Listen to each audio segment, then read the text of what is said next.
Congress CPM ആവശ്യത്തെ കൂട്ടുകെട്ടാണ് ഇന്ന് നാരങ്ങാനം ഗ്രാമപഞ്ചായത്തിൽ നടന്നിട്ടുള്ളത്. ഇരു മുന്നണികളെയും എതിർക്കുക എന്നുള്ളതായിരുന്നു CPMൻ്റെ നയം. പക്ഷേങ്കിൽ അതിൽ നിന്നൊക്കെ വ്യതിചലിച്ച് കോൺഗ്രസിന് പിന്തുണ കൊടുത്ത് അവിശ്വാസ പ്രമേയം പാസ്സാക്കിയെടുക്കുകയായിരുന്നു ചെയ്തിട്ടുള്ളത്. അവരുടെ കൂട്ടുകെട്ട് ഇനി ഇന്ത്യ സഖ്യം എന്ന പേരിൽ കേരളത്തിലൊട്ടാകെ ഉണ്ടാകുമോ ഇല്ലയോ എന്നുള്ളത് നാളെ കണ്ടറിയണം. നാളെ അവർ എന്തിനെയാണ് എതിർക്കുന്നത്, കോൺഗ്രസ് എന്തിനെ എതിർക്കും, CPM എന്തിനെ എതിർക്കും എന്നൊക്കെയുള്ളത് നമുക്ക് വരും ദിവസങ്ങളിൽ കാണണം. ഭരണസ്തംഭനം എന്നുള്ള ഒന്നുമില്ല. കഴിഞ്ഞ കാലങ്ങൾ ഇവിടെ ജനങ്ങളെ തെറ്റിദ്ധരിപ്പിക്കാനത് ജനങ്ങളെ തെറ്റിദ്ധരിപ്പിക്കാനുള്ള ഒരു മാർഗം മാത്രമായിരുന്നു ഭരണസ്തംഭനം എന്ന് പറയുന്നത്. ഇവിടെ ഭരണത്തിന് യാതൊരുവിധമായ കുഴപ്പങ്ങളും സംഭവിച്ചിട്ടില്ല. എല്ലാ കാര്യങ്ങളും ഒരേ രീതിയിൽ നല്ല രീതിയിൽ പോകുന്ന ഒരു പഞ്ചായത്തായിരുന്നു. കുടിവെള്ള പ്രശ്നങ്ങൾ പരിഹരിക്കാനായിട്ട് വാട്ടർ അതോറിറ്റിയുമായിട്ട് ചേർന്ന് കാര്യങ്ങൾ ചെയ്യുന്നുണ്ടായിരുന്നു. അതുപോലെ തന്നെ സ്ട്രീറ്റ് ലൈറ്റുകൾ മെയിൻറ്റെയിൻ ചെയ്ത് ഇപ്പം എല്ലാ വാർഡുകളിലും സ്ട്രീറ്റ് ലൈറ്റുകൾ പുനഃസ്ഥാപിച്ചു. അതുപോലെ തന്നെ കുടിവെള്ളക്ഷാമം പരിഹരിക്കുന്നതിന് വേണ്ടി കുടിവെള്ള ടാങ്കിൽ കുടിവെള്ളം എത്തിച്ചു കൊടുക്കുന്ന പരിപാടി കഴിഞ്ഞ വേനൽക്കാലത്ത് നടത്തി. ഇപ്പം ജൽജീവൻ മിഷൻ്റെ പദ്ധതിയുമായിട്ട് ബന്ധപ്പെട്ട് ചെറുകുളം നാരങ്ങാനം പദ്ധതിയുടെ ഒരു പദ്ധതി ടെൻഡറായിട്ട് കിടക്കുന്നുണ്ട്. തിരുവല്ല വരെ ആയിട്ടുണ്ട്. അത് ടെൻഡർ വെച്ച് അത് വർക്ക് ഓർഡറായി കഴിയുന്നുണ്ട്. അത് 18 മാസത്തെ കാലാവധിക്കുള്ളിൽ അത് ടെൻഡർ ക്ഷണിച്ച് അത് പണി പൂർത്തീകരിക്കുന്ന കാലയളവിൽ വെള്ളം നാരങ്ങാനത്തെ കുടിവെള്ളക്ഷാമം പരിഹരിക്കുന്നതിനുള്ള പരിഹാരത്തിന് വേണ്ടി ഞാൻ വാട്ടർ അതോറിറ്റിയുമായിട്ട് ബന്ധപ്പെട്ട് അതിൻ്റെയുള്ള രേഖകളൊക്കെ എൻ്റെ കയ്യിലുണ്ട്.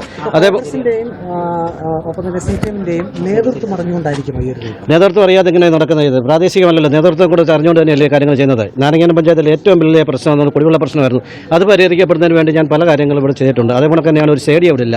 ആ സ്റ്റേഡിയം ഇല്ലാത്തതിൻ്റെ പേരിൽ കടമന്ത്ര സ്കൂളിൻ്റെ 2.5 ഏക്കർ വരുന്ന പഴയ സ്കൂളിൽ ഇരിക്കുന്ന സ്ഥലത്തെ ഒരു സ്റ്റേഡിയം നിർമ്മിക്കുന്നതിന് വേണ്ടിയുള്ള പ്രാരംഭ നടപടികൾ കേന്ദ്ര കായിക മന്ത്രിക്ക് ഞാൻ നിവേദനം കൊടുത്തിട്ടുണ്ട്. ആ നിവേദനത്തിൻ്റെ കോപ്പി എൻ്റെ ഇരിപ്പുണ്ട്. അത് ഞാൻ വേണേൽ കാണിക്കാം. അപ്പോൾ അങ്ങനെ നാരങ്ങാനം പഞ്ചായത്തിൻ്റെ സർവോന്മുഖ വികസനത്തിന് വേണ്ടിയായിരുന്നു പരിശ്രമിച്ചുകൊണ്ടിരുന്നത്. പക്ഷേങ്കിൽ CPM ആ വികസനം വരുന്നത് അവർക്ക് ഇഷ്ടപ്പെടുന്നില്ല. കഴിഞ്ഞ കാലങ്ങളിൽ കഴിഞ്ഞ ഭരണസമിതി ഇടതുപക്ഷത്തിൻ്റെതായിരുന്നു. ഇടതുപക്ഷം ചെയ്ത പല കാര്യങ്ങളും ഇന്നിപ്പം നമുക്ക് എടുത്തു കാട്ടേണ്ടി വന്നു, അഴിമതിയിലൂടെ കാണിക്കേണ്ടി വന്നു. കാരണം ഇന്നിപ്പോൾ വേണ്ട അവിടെ ഒരു പകൽ വീടുണ്ട് 8-ാം വാർഡിലെ പകൽ വീട് തുറന്നിട്ടില്ല. കാരണം എന്താ വെച്ചാൽ ചോർന്നൊലിക്കുകയാണ്. ആദ്യം ഞാൻ കയറിയ സമയത്ത് ചോർന്നൊലിച്ചുകൊണ്ടിരിക്കുന്ന സമയത്ത് അതിനൊരു മെയിൻ്റെനൻസ് ചെയ്യണമെന്ന് പറഞ്ഞുകൊണ്ട് AE പോയി കണ്ട് AE അത് ഒരു മെയിൻ്റെനൻസ് ചെയ്തു. പക്ഷേ ഇന്നത് തുറന്നിട്ടില്ല. അതായത് 65 വയസ്സിന് മേലിൽ 60 വയസ്സിന് മേലിലുള്ളവർക്ക് പിടുത്തന്മാരുടെ റോഡിൽ വരുന്നവർക്ക് വെള്ളത്തിനകത്ത് തെന്നി വീണ് എന്തും സംഭവിക്കാതിരിക്കാനായിട്ട് രാവിലെ വിളിച്ച് ചോദിച്ചങ്ങനെ വാർഡ് മെമ്പർ എന്നോട് വിളിച്ച് ചോദിച്ചു അങ്ങനെ തുറക്കണോ അതെങ്ങനെയാണെന്ന് ചോദിച്ചു. അവിടുത്തെ കോൺഗ്രസിൻ്റെ വാർഡ് മെമ്പറാണ്. ആ കോൺഗ്രസ് വാർഡ് മെമ്പർ എന്നോട് വിളിച്ച് ചോദിച്ചാൽ തുറക്കണം പ്രസിഡന്റ് എന്നല്ല എന്നോട് ചോദിച്ചപ്പോൾ ഞാൻ പറഞ്ഞു തുറക്കേണ്ട എന്തെങ്കിലും സംഭവിച്ചാൽ നമ്മൾ അതിന് ഉത്തരവാദിത്തം പറയേണ്ടി വരുമെന്ന് പറഞ്ഞു. അപ്പം ഇങ്ങനെ എല്ലാ കാര്യങ്ങൾക്കകത്തും നമ്മൾ കാര്യങ്ങൾ ഭംഗിയായിട്ട് കൊണ്ടുപോകുന്ന 6 മാസക്കാലം ഒരു പരാതിയുമില്ലാതെ പോയ ഒരു പഞ്ചായത്താണ്. ഈ പഞ്ചായത്തിൽ CPMൻ്റെയും കോൺഗ്രസിൻ്റെയും ആവശ്യത്തെ കൂട്ടുകെട്ടാണ് ഈ ഇങ്ങനെ ഒരു കാര്യത്തിലേക്ക് എത്തിച്ചേർന്നിരിക്കുന്നത്. ഈ ഇന്ത്യ സഖ്യം കേരളത്തിൽ ഇനിയും വ്യാപിക്കുമോ ഇല്ലയോ എന്നുള്ളത് നമുക്കറിയാൻ പറ്റത്തില്ല.